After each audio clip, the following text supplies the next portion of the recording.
So I got a project here that I'm trying to accomplish. I'm going to tear apart this LG low vacuum cleaner, try to recover its motor and turn it into a generator.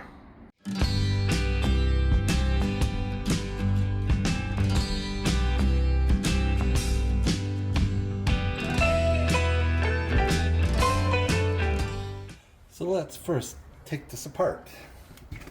That comes off pretty easy. That came off pretty easy. When inspecting it, it looks like I removed those two screws there, and I should be able to get to this inner body. Not quite certain how to break this part apart. Oh. It's good news, it runs. That lets me know that the batteries are good and everything's working internally. So, we're going to take it apart.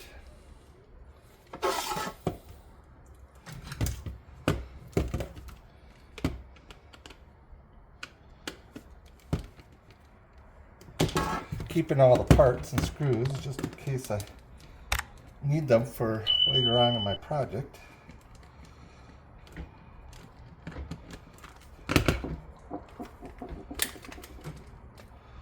Alright, so there's the charging point. As you can see, it's connected in there as such. And then we got two big, looks like lithium ionized batteries.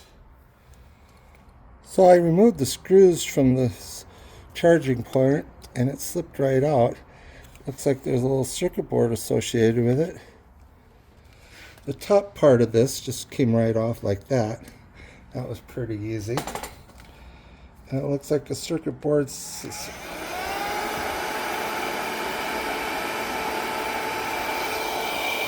Whoa. That's very interesting. I'll have to probably remove that one screw there. So I removed that one screw and the circuit board just came right out like that. I took out that screw right there, and when I did, the whole motor assembly came out. But I'm not positive I can take the motor assembly off of this thing completely without either clipping wires or I have to unsolder this little circuit board. So I've decided I'm going to go ahead and clip these two wires. Try to do it towards the middle so I can save room on both sides. So here's goes. I'm going to do the red wire first, take away power, and then I'm going to do the neutral. And I've disconnected the three parts here.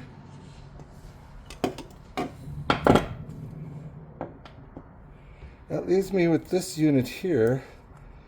It looks like I might just be able to do a pressing on this and I can get this cowling off.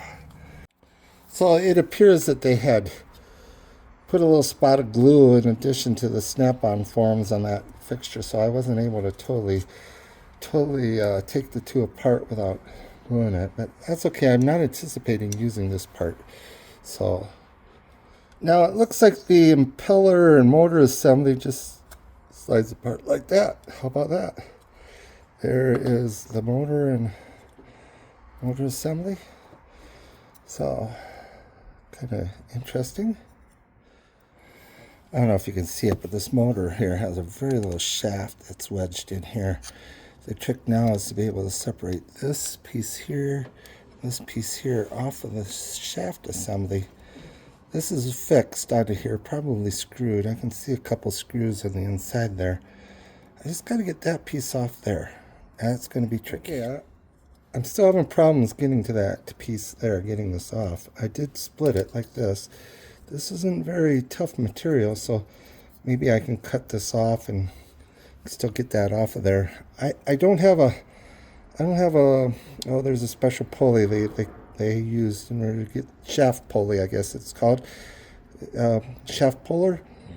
I don't have one of those to get that off, so, and I don't want to put too much pressure on and ruin the bearings within the motor itself, so I'm going to try cutting that off.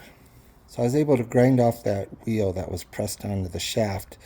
Now I'm going to take the black collar off. It should just be a matter of a couple screws here. And that came apart in two pieces. Woohoo! Now, I'm going to just clean up a little bit, and then we'll try to have some fun with this motor. Here you can see I hooked the motor up to my drill and connect the leads from the motor to the voltmeter. Got it set for volts DC, and let's see if we got any power. See if it produces any voltages.